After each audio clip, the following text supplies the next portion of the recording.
नौकरानी ने अरबपति के बेटे को एक अभी अभी काटे गए बैल के पेट के अंदर छिपा दिया। उसने मछली पकड़ने वाली डोरी से बैल का पेट अच्छी तरह सिल दिया, लेकिन उसे फिर भी डर था कि बच्चा बच न जाए, इसलिए उसने एक ट्रक से बैल को शार्क वाले बड़े टैंक तक पहुंचाया और बच्चे समेत उस बैल को शार्क के टैंक में फेंक दिया। जब उसने सैकड़ों शार्क को बैल को खाने के लिए लड़ते देखा, तब जाकर उसे यकीन हुआ कि बच्चा मर चुका है। इसके बाद वह वापस घर गई। उसने अपने ही बेटे को छोटे मालिक जैसा कपड़ा पहनाया और उसे अरबपति के घर में पालने लगी। इस तरह उसका बेटा अमीरों जैसी जिंदगी जीने लगा। एक साल बाद परिवार के घर एक नई नौकरानी आई। उसके पहले ही दिन उसने नकली बेटे को देखा और मन ही मन बोली, अरे ये तो पढ़ाई में भी चीटिंग करता है, इतनी छोटी उम्र में ही धोखा देना सीख गया।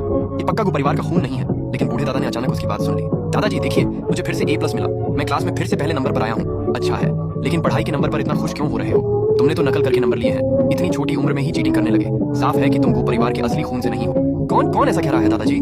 कोई बात नहीं कर रहा सर, क्या आपको कुछ चाहिए? ये लड़की कौन है? सर, ये नई नौकरानी है, आज ही काम पर आई है, इसका नाम सुचाव है। बूढ़े आदमी ने उसे देखा। क्या हुआ? क्या उसने कुछ सुना? नहीं, ये कैसे हो सकता है? तुमने अभी क्या कहा? मैंने कुछ नहीं कहा सर। दादाजी सच में इसने कुछ नहीं कहा? सुचाव मन ही मन सोचने लगी, क्या गू मिंगयुआन ने मेरी बात सुन ली? जब मैं इस दुनिया में आई थी तब मुझे कहानी के बारे में पता था। कहानी में लिखा था कि गू परिवार के लोग मेरे मन की बातें नहीं सुन सकते। दादाजी आप ठीक है? बूढ़े आदमी ने कहा, इसे कपड़े बदलवाओ, कपड़े बदलने के बाद इसे पहली मंजिल के बड़े हॉल में ले आना। जी सर, चलिए मैं आपको कपड़े बदलने ले चलती हूँ। नौकरानियां आपस में कहने लगी। सुचाव ने पहले ही दिन मालिक को नाराज कर दिया। लगता है गू परिवार में इसका रहना आसान नहीं होगा। उसे एक कमरे में ले जाया गया।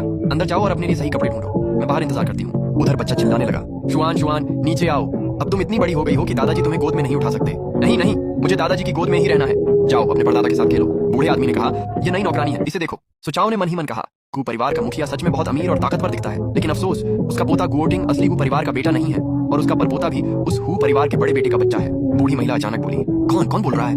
माँ क्या हुआ? मुझे अभी अपने कान के पास किसी की आवाज सुनाई दी।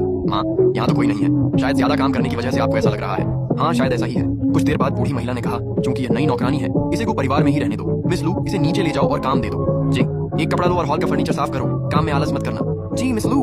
तभी एक लड़की मिठाई लेकर आई। माँ, मैंने ये मिठाइयाँ खास आपके लिए अपने हाथों से बनाई हैं, इन्हें खाकर देखिए। अरे मेरा हाथ जल गया, पकाते समय गलती से जल गया। तुम इतनी लापरवाह क्यों हो? आगे से ऐसे काम नौकरों से करवाना। सुचाव मन ही मन बोली, अपने हाथ से बनाई है? झूठ बोल रही है, ये तो बाहर से सिर्फ 29 नमते में खरीद कर लाई है, यहाँ आकर इतनी अच्छी बनने का नाटक कर रही है। बूढ़ी महिला घबरा गई।